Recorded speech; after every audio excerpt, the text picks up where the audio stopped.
Greater Good Radio. Connect, learn, heal, and grow. The Multidisciplinary Association for Psychedelic Studies. That's a big word. How did you guys come up with that name? Well, so this was again in 1986. And there was a period of time where, psychedelic research had been shut down for, at this point, almost 2 decades.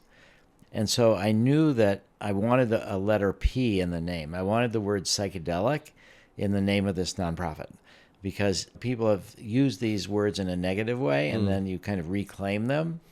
And so psychedelics had this connotation with wild parties and hippies and reckless and stuff, and it was controversial. So I know I wanted psychedelic in the name in order to try to reclaim it in people's minds.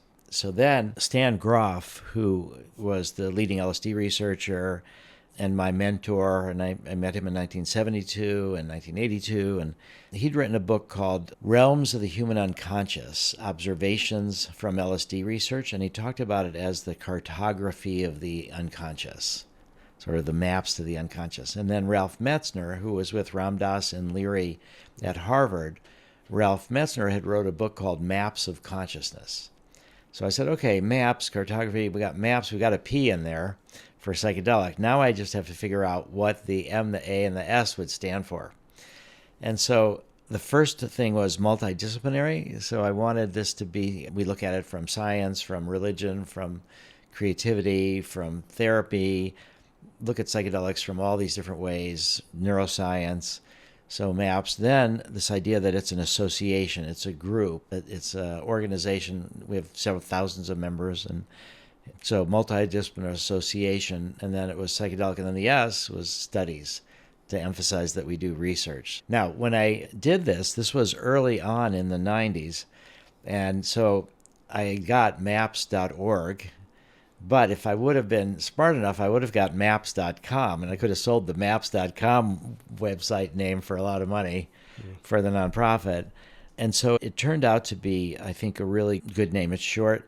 Also, there was this incredible kind of both sad story, is that I got contacted in the early 90s by someone who said that he'd had a son that died in a motorcycle crash as a teenager, and that he and his wife had gotten a lot of benefit from MDMA to help them process the grief.